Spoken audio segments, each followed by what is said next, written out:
శ్రీ గురుభ్యో నమః. శ్రీకృష్ణ పరబ్రహ్మణే నమః. శ్రీమద్భగవద్గీత ద్వితీయోధ్యాయము సాంఖ్యయోగము. సంజయ్ ఉవాచ తం తథా కృపయావిష్టమశ్రు పూర్ణాకులేక్షణం విషీదంతమిదం వాక్యమువాచ మధుసూదనః. సంజయుడు అంటున్నాడు, అర్జునుణ్ణి జాలి ఆవేశించింది. అతని కళ్ళు కన్నీటితో నిండి కలతపడి ఉన్నాయి. అతడు దిగులుతో ఉన్నాడు. ఆ స్థితిలో ఉన్న అర్జునునితో శ్రీకృష్ణుడు ఇలా అంటున్నాడు. శ్రీ భగవాను వాచ కుతస్వాకస్మలమిదం విషమే సముపస్థితం అనార్యజుష్టమస్వర్గ్యమకీర్తికరమర్జున. శ్రీకృష్ణుడు అంటున్నాడు, అర్జున, ఈ సంకట సమయంలో నీకు ఈ మోహం ఎక్కడి నుండి వచ్చి పడింది? ఇది ఆర్యులకు రాకూడనిది, స్వర్గప్రాప్తికి అడ్డు, అపకీర్తిని కూడా తెచ్చిపెడుతుంది.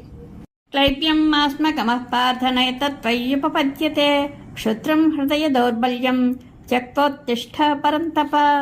శత్రువులను తప్పింపచేసే అర్జున, పిరికితనం పొందకు, అది నీకు తగదు. నీచమైన అధైర్యంను వదిలి లేచి నిలువుము. అర్జున ఉవాచ కథం భీష్మమహం సంఖ్యే ద్రోణం చ మధుసూదన ఇషుభిః ప్రతియోత్స్యామి పూజార్హావరిసూదన. అర్జునుడు అంటున్నాడు, మధుసూదన, శత్రువులను నశింపజేయువాడా, పూజింపదగిన భీష్మద్రోణులను ఎట్లా నేను యుద్ధంలో బాణాలతో ఎదిరించగలను? గురూన హత్వా హి మహానుభావాన్ శ్రేయో భోక్తుం భైక్షమపీహ లోకే హత్వార్థ కామాస్తు గురూనిహైవ భుంజీయ భోగాన్ రుధిర ప్రదిగ్ధాన్.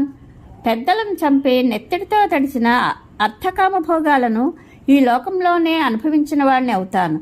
మహానుభావులైన పెద్దలను చంపడం కంటే ఈ లోకంలో బిచ్చమెత్తుకుని బ్రతకడం మేలు. అచేతద్విద్మః కతరన్నో గరీయో యద్వా జయేమ యది వా నో జయేయుః యానేవ హత్వా న జిజీవిషామస్తేవ స్థితాః ప్రముఖే ధార్తరాష్ట్రాః. యుద్ధంలో వారిని మనం జయించడమా, మనల్ని వారు జయించడమా, ఏది మేలో కూడా మనకు తెలియడం లేదు.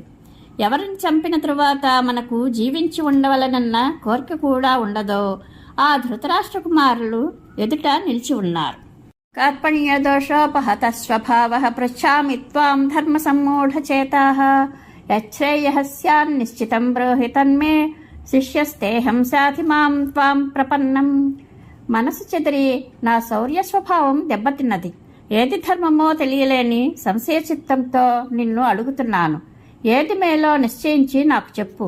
నీ శిష్యుణ్ణి, నీ శరణు చొచ్చినాను, నన్ను శాసించు.